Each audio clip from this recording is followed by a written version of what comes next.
Pithapuram town MRPS అధ్యక్షులు మరియు team సభ్యులు తెలుగుదేశం పార్టీ రాష్ట్ర అధికార ప్రతినిధి ఎన్వీఎస్ఎన్ వర్మను పిఠాపురంలో మర్యాదపూర్వకంగా కలిసి హర్షం వ్యక్తం చేశారు.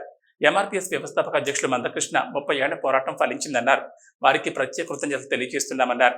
ఈ వర్గీకరణ వల్ల లక్షల మంది మాదిగలతో పాటుగా ఉపకులాలకు న్యాయం జరుగుతుందని చెప్పారు. ఉమ్మడి రాష్ట్రాలు రెండు కలిసి ఉన్నప్పుడు ఎస్సీ వర్గీకరణకు తొలుత చేపట్టింది చంద్రబాబు నాయుడునేనని, సుప్రీంకోర్టు ఆదేశాలను రాష్ట్ర ప్రభుత్వాలు పాటించాలని, దేశంలోనే అత్యుత్తమైంది సుప్రీంకోర్టు అని అన్నారు.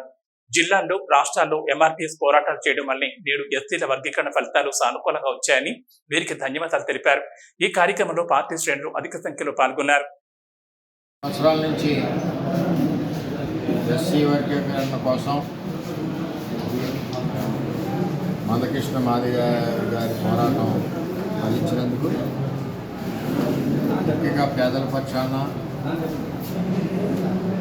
మరి ఎంతో వెనుకబడి ఉన్న వర్గం పక్షాన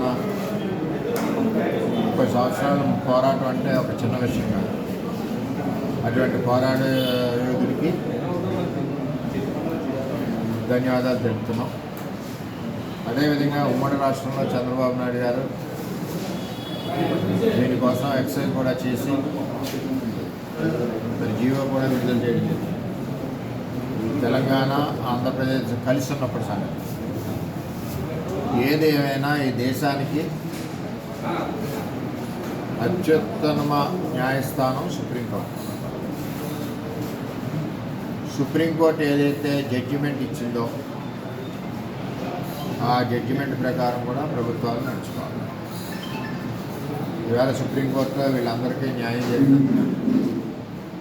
మరి ఈ కమిటీని అందరికీ కూడా పిఠాపురం తెలుగుదేశం పార్టీ నుంచి ధన్యవాదాలు తెలుపుతూ, మరొకసారి ఈ పోరాటంలో పాల్గొన్న స్థానిక నాయకులు, జిల్లా రాష్ట్ర నాయకులు, మందకృష్ణ మాదిగ గారికి కూడా మరొకసారి అందరికీ కూడా ధన్యవాదాలు తెలియజేస్తున్నాం. ఎప్పుడైనా సరే, ఏ కులాలైనా సరే, వెనుకబాటుతనం ఉన్నప్పుడు పోరాటాలు పుడతాయి. ఆ పోరాటాలు చేసినప్పుడు పోరాటం చేస్తే వెంటనే ఫలితం రాదు. ఆ పోరాటం యొక్క గ్రావిటీ అన్నది ప్రభుత్వానికి తెలియాలి, కోర్టుకు తెలియాలి, ఈ దేశానికి, రాష్ట్రాలకి తెలియాలి. అది తెలిసింది కాబట్టే ఈవేళ నిర్ణయాలు సానుకూలంగా వచ్చాయని చెప్పి తెలియజేస్తుంది.